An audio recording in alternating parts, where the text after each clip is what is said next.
La ville de Kpalimé a accueilli ce 9 septembre l'atelier de formation des membres des cellules focales genre de 9 ministères sectoriels du Togo.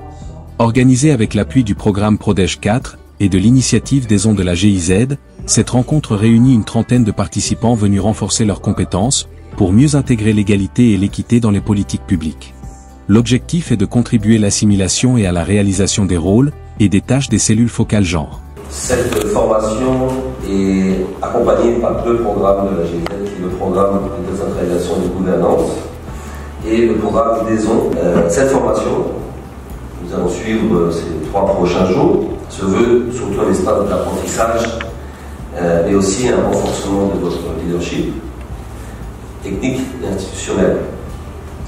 Différents modules qui seront proposés, comme vous l'avez vu dans l'invitation, sont la compréhension approfondie des concepts de genre, le rôle et les missions des cellules focales genre, l'intégration du genre et des politiques publiques et les outils de planification, la collecte et l'analyse des données sensibles au genre, ainsi que la budgétisation sensible au genre.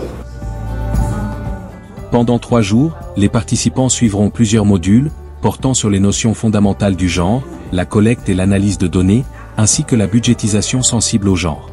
Il s'agira de manière spécifique que ces dernières gagnent en autonomie d'un point de vue technique et qu'elles puissent avoir les capacités d'organiser des renforcements de capacités en interne dans leurs ministères respectifs. C'est une rencontre qui réunit les membres des cellules focales genre de 8 ministères sectoriels. Et c'est un rendez-vous d'apprentissage, de renforcement de capacité des différents membres de ces cellules. Parce qu'actuellement, la notion de genre, elle évolue aussi. Il y a plusieurs thématiques aussi, plusieurs axes. Donc, on a besoin d'être renforcés, d'actualiser nos connaissances.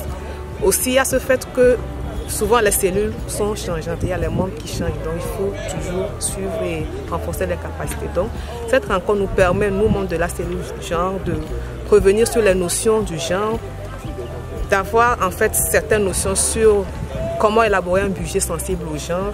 Parce que c'est ces différents axes ou bien ces thématiques qui nous permettent de pouvoir implémenter ou bien sensibiliser le personnel. En fait, c'est pour former une pépinière de formateurs. Puisque dans nos différents ministères, il y a besoin de former d'avoir des sensibilisations, d'organiser des séances de formation à l'endroit du personnel. Donc nous-mêmes membres, si on n'est pas à même de pouvoir diffuser le message, ça serait un peu dommage. Puisque chaque ministère est censé prendre en compte la question du genre dans les politiques et programmes qu'ils mettent en place. Donc voilà pourquoi on s'est réunis. Et aussi au-delà de cette formation, pouvoir créer une certaine synergie entre les différentes cellules qui participent. Parce qu'on s'est dit que chacun individuellement, c'est vrai, on va atteindre les résultats, mais on atteindra mieux les résultats si on se met en synergie pour travailler.